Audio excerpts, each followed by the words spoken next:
Samantala, alamin na natin ngayon ang update sa lagay ng panahon, partikular na dito sa low pressure area na nasa silangang bahagi ng bansa. Gayon din sa patuloy na pag-iral ng habagat. Ihahatid sa atin yan ni Pag-asa Weather Specialist Charmaine Varilla.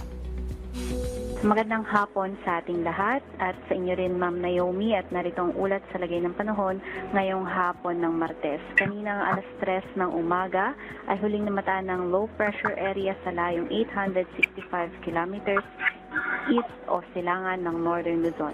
Ang nasabing low pressure area ay nananatili na mababa ang tsansa na maging isang ganap na bagyo at inaasahan din natin nakikilos pahilaga sa mga susunod na araw at hindi rin natin nakikita na dadaan ito sa alinmang kalupaan ng ating bansa. Samantalang ito pa rin o yung trough nitong LPA ang patuloy na nagdudulot ng mga kalat-kalat na pagulan dito sa may Cagayan Valley, Central Luzon, maging sa Ifugao at Benguet.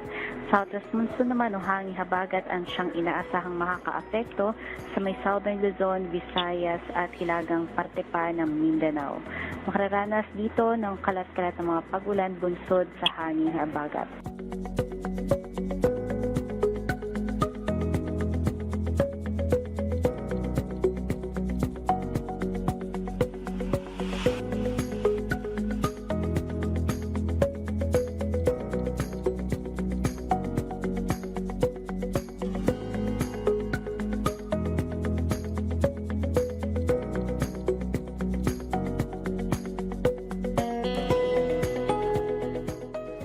Samantalang ngayong buwan ng Setyembre ay inaasahan na meron tayong 2 hanggang 4 na bagyo at sa nalalabi pang bahagi ng ating taon may ine-expect tayo na umaabot ng 7 hanggang 15 na bagyo.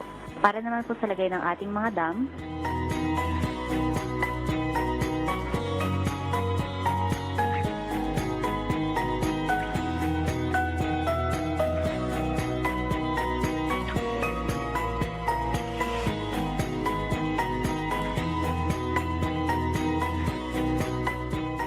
at yan po ang latest mula dito sa Pag-asa Weather Forecasting Center, Charmaine Varilla, nag-uulat.